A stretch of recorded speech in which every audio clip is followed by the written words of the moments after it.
నమస్కారం city news కి స్వాగతం. సీఎం చంద్రబాబు అధ్యక్షతన మంత్రివర్గ సమావేశం జరిగింది. అసెంబ్లీలోని ముఖ్యమంత్రి కార్యాలయంలో నిర్వహించిన ఈ సమావేశంలో 2025-26 వార్షిక బడ్జెట్కు కేబినెట్ ఆమోదం తెలిపింది. బడ్జెట్ ప్రతులను CM Chandrababu, deputy CM Pawan కళ్యాణ్కు మంత్రి పయ్యావుల కేశవ్ అందించారు.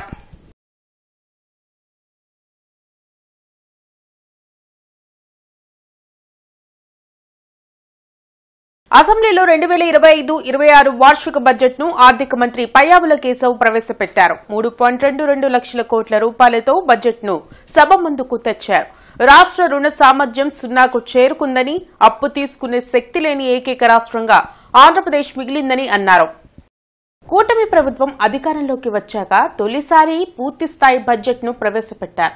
2025-26 ఆర్థిక బడ్జెట్ను మంత్రి పయ్యావుల కేశవ్ అసెంబ్లీ ముందుకు తెచ్చారు.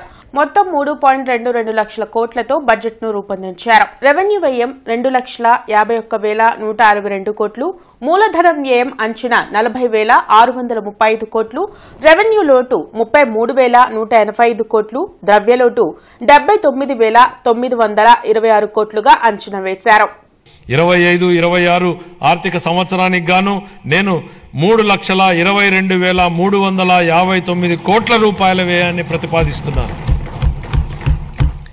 ఇందులో రెవెన్యూ వ్యయం అంచనా 2,51,162 కోట్ల రూపాయలు మరియు మూలధన వ్యయం అంచనా 40,635 కోట్ల రూపాయలు.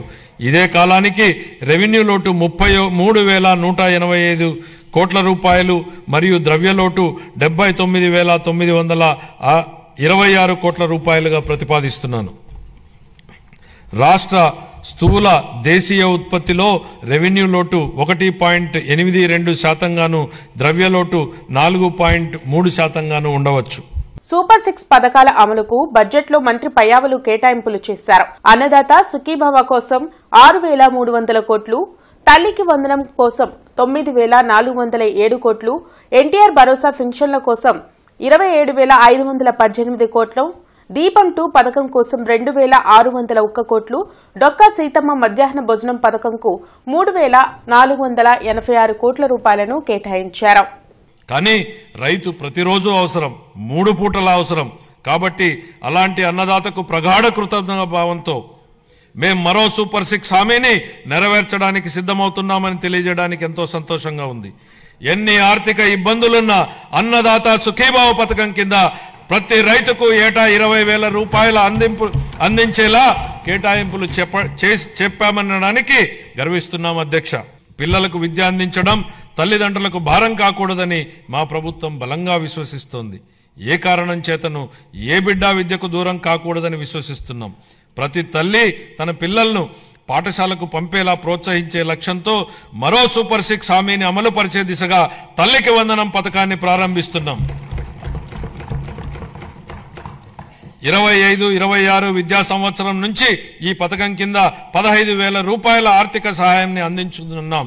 చదువుకునే ప్రతి విద్యార్థి తల్లికి ఈ పథకాన్ని అందించడానికి కేటాయింపులు జరుపుతున్నాం. ఈ పథకం ప్రభుత్వ మరియు ప్రైవేటు పాఠశాలలో 1 నుండి 12వ తరగతి వరకు చదువుతున్న పిల్లలకు వర్తిస్తుంది. దేశం రాష్ట్ర అభివృద్ధికి వ్యవసాయ రంగం దోహదపడుతుందని రాష్ట్ర వ్యవసాయ శాఖ మంత్రి అచ్చెన్నాయుడు అన్నారు. అసెంబ్లీలో వ్యవసాయ బడ్జెట్ను ఆయన ప్రవేశపెట్టారు.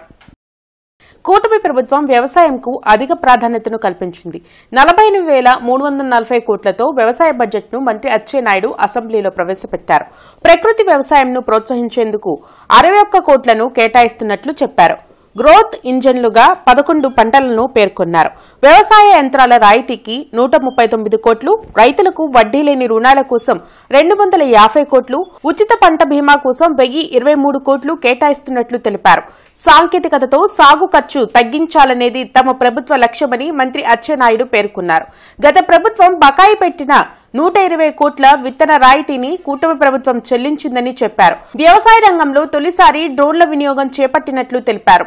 స్వర్ణాంధ్ర 2047 లక్ష్య సాధనంలో భాగంగా వ్యవసాయ రంగంలో 15% వార్షిక వృద్ధిని సాధించడానికి 11 వ్యవసాయ పంటలను గ్రోత్ ఇంజిన్లుగా గుర్తించి వాటి దిగుబడి పెంచడం మరియు ప్రకృతి వ్యవసాయంలో విస్తీర్ణం పెంపుకి కార్యాచరణ రూపొందించాం. 2024-25 సంవత్సరంలో ఏపీ జీఎస్డిపి మొదటి ముందస్తు అంచనాల ప్రకారం వ్యవసాయం జీవీఏలో 57,187 కోట్లు, అంటే వ్యవసాయంలో వృద్ధి రేటు 22.86%గా నమోదైంది. ఆంధ్రప్రదేశ్ జీఎస్డిపిలో 2024-25 మొదటి అంచనాల ప్రకారం వ్యవసాయ రంగంలో జీవీఏ 5,19,485 కోట్లు కాగా అందులో ఉద్యాన శాఖ ద్వారా 1,52,950 కోట్లు మరి అందించింది. అనగా కృష్ణా గుంటూరు జిల్లాల పట్టభద్రుల ఎమ్మెల్సీ ఎన్నికల్లో అధికార పార్టీ అన్ని రకాల అక్రమాలకు పాల్పడిందని సిపిఎం విమర్శించింది.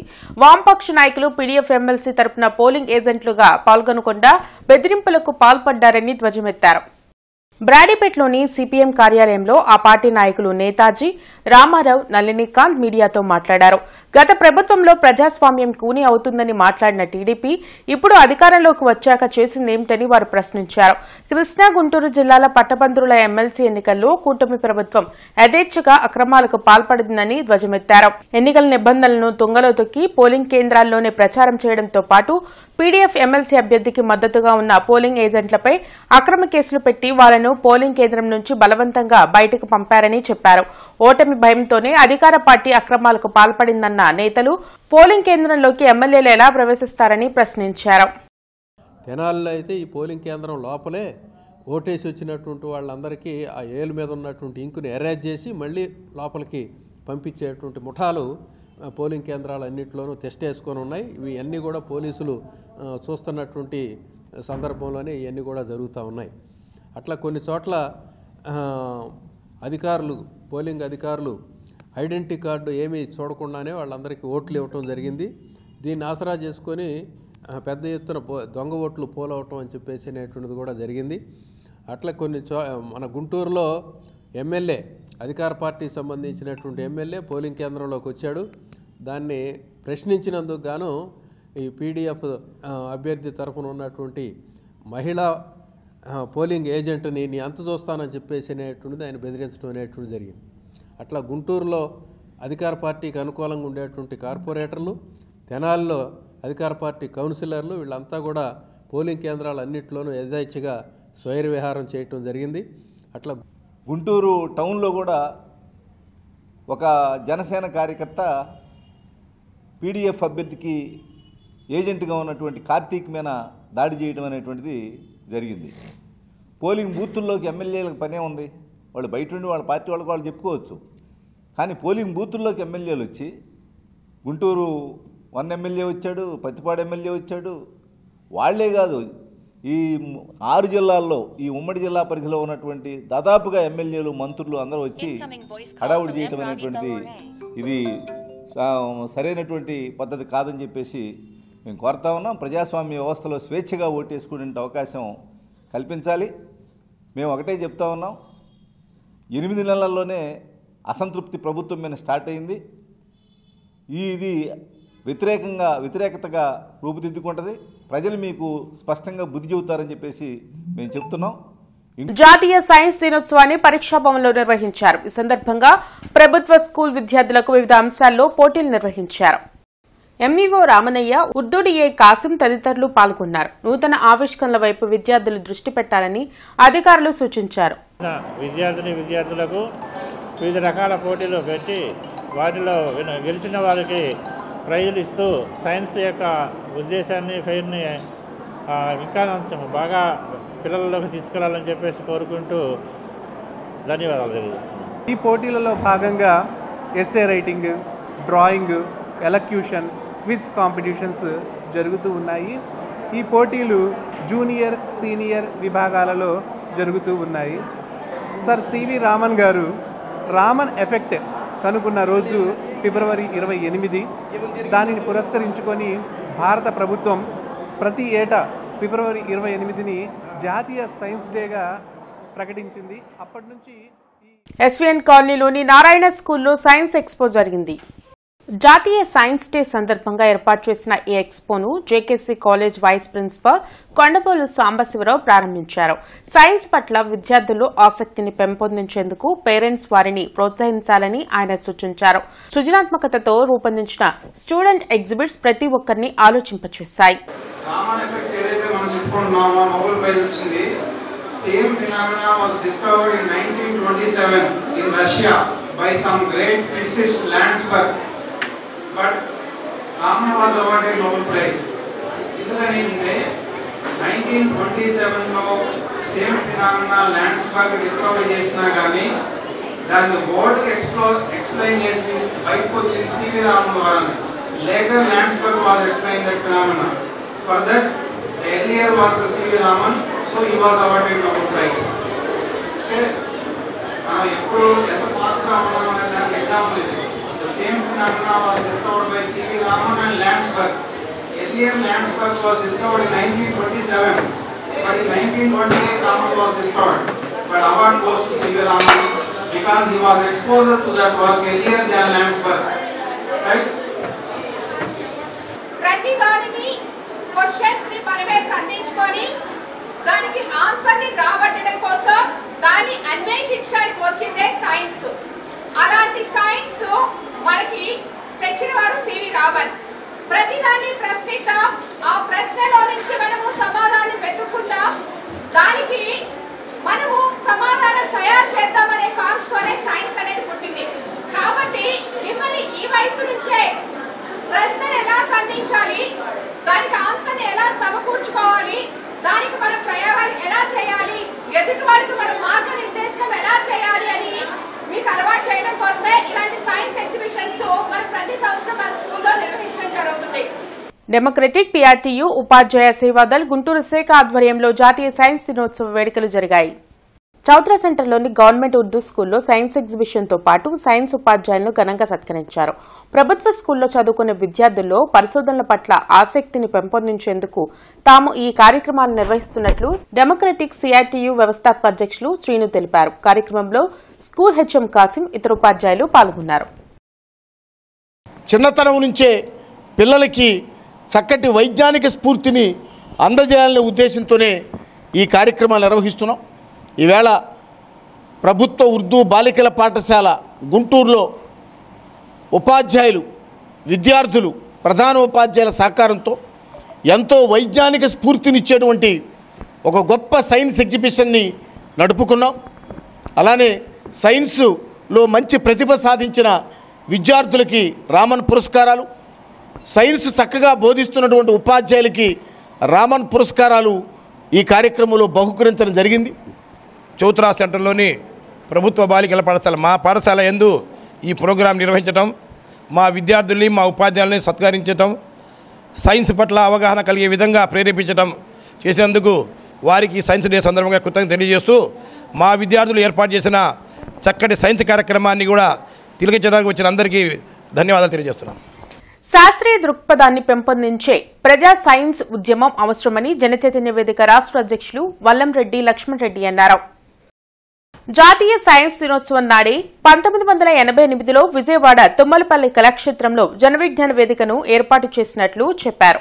మూఢనమ్మకాలపై విస్తృతంగా ప్రజల్లో అవగాహన కల్పించామని గుర్తు చేశారు. ప్రభుత్వాల సహకారంతో, అధికారుల తోడ్పాటుతో సమాజ హితం కోసం పనులు చేయవచ్చని నాటి జ్ఞాపకాలను ఆయన గుర్తు చేశారు. ప్రస్తుతం అలాంటి పరిస్థితులు లేకపోవడం శోచనీయమని చెప్పారు. స్వర్గీయ ఎన్టీ రామారావు నేతృత్వంలో సంపూర్ణ మద్య నిషేధం అమలైంది. 16 నెలల పాటు ఆంధ్రప్రదేశ్లో మద్యం లేకుండా మద్యరహిత సమాజం ఏర్పడింది. నేరాలు, హత్యలు, అత్యాచారాలు, ప్రమాదాలు గణనీయంగా తగ్గినాయి. పేదల యొక్క ఆదాయాలు గణనీయంగా పెరిగినాయి. పెరిగిన ఆదాయాలను పొదుపు చేసుకోవడానికి మహిళల్లో పొదుపు ఉద్యమం ప్రారంభమైంది. డ్వాక్రా గ్రూపులు ఏర్పడినాయి. ఇలాంటి మహత్తర ఉద్యమాలకి నాంది పలికింది, పునాది వేసింది జన విజ్ఞాన వేదిక. కానీ అనంతర కాలంలో జన విజ్ఞాన వేదిక 2-3 ముక్కలుగా విడిపోవటం వలన ఈనాడు అంత బలంగా ప్రజా ఉద్యమాల్ని నిర్మించలేకపోతున్నాం. ఈనాడు కులము, మతము, ప్రాంతీయ తత్వాలకి వ్యతిరేకంగా ప్రజల్లో శాస్త్రీయ భావాల్ని పెంపొందించడానికి, ప్రశ్నించే లక్షణాన్ని పెంపొందించడానికి జన విజ్ఞాన వేదిక మరింత కృషి చేయాల్సిన అవసరం. ఎన్జీఓ కాలనీలోని శ్రీ విద్యా స్కూల్లో సైన్స్ ఎగ్జిబిషన్ జరిగింది. జాతీయ సైన్స్ దినోత్సవాన్ని పురస్కరించుకుని ఏర్పాటు చేసిన ఎగ్జిబిషన్లో విద్యార్థులు వివిధ అంశాలతో ఎగ్జిబిట్స్ ను రూపొందించారు. విద్యార్థుల్లో దాగి ఉన్న సృజనాత్మకతను వెలికితీసేందుకు సైన్స్ ఎగ్జిబిషన్లు దోహదపడతాయని సిఐడి డిఎస్పీ గోలి లక్ష్మయ్య స్కూల్ నిర్వాహకులు తెలిపారు. ఈ పాఠశాల ఈ స్కూలు పిల్లల యొక్క సైంటిఫిక్ యాటిట్యూడ్ని మరి ముందుకు తీసుకెళ్లటంలో ఎంతో శ్రమ పడతా ఉంది. కాబట్టి నేను ఈ కళాశాలకి అభినందనలు తెలియజేస్తూ ఉన్నాను. మరి రాబోయే రోజుల్లో మరింత ముందుకు వెళ్ళాలని, మరి ఇంకా సైన్స్ ప్రాజెక్టులు ఇంకొన్ని నిర్వహించి విద్యార్థుల్లో సైన్స్ పట్ల జిజ్ఞాసని కలిగించాలని చెప్పేసి నేను మనస్ఫూర్తిగా కోరుకుంటున్నాను. ఇవి ఇప్పటివరకున్న వార్తా వివరాలు. మరికొన్ని వార్తా విశేషాలతో మళ్ళీ కలుద్దాం. అంతవరకు సెలవు. నమస్కారం.